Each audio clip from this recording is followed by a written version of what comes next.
Okay guys, update ko lang po kayo. Andito po ako ngayon sa LTO at kasama ko ang aking asawa.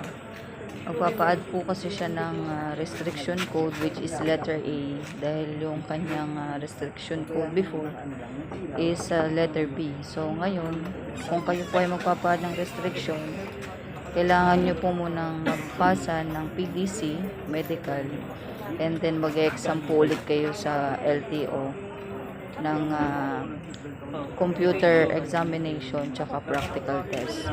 So guys, pakita ko po sa inyo kung nasan akong LTO. Yan guys, nandito kami sa LTO May Kawayan.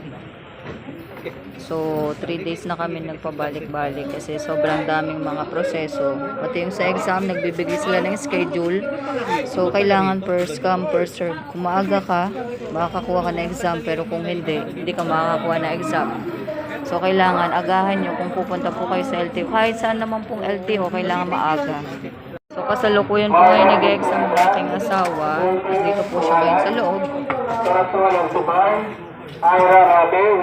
Ayan guys, nandito siya sa examination room.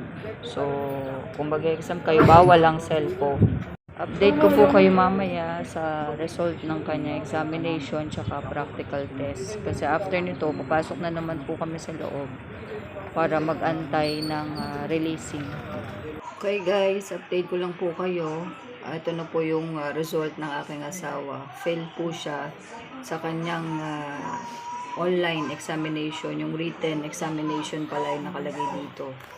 So, binigyan naman po siya ng schedule by Monday para mag-retake ng exam. So, 2 points lang po yung kulang niya para po maipasa niya yung kanyang exam at makapag-direct na rin po siya ng practical test. So, ganun na nga.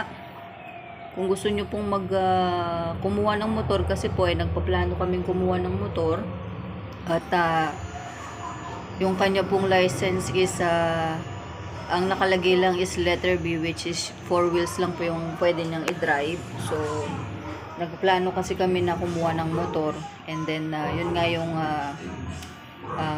patakaran sa LTO. So, once nakukuha ka ng motor, kailangan meron ka rin pong restriction code letter A. Yung kanyang restriction code po kasi is letter B. So, hindi siya pwedeng mag-drive ng motorcycle. Bago na po kasi ngayon yung LTO driver's license. Hindi kagaya dati na may nakalagay na non-pro, na which is restriction 1 and 2. So guys, thank you. Sana po makatulong din po yung video na to sa inyo.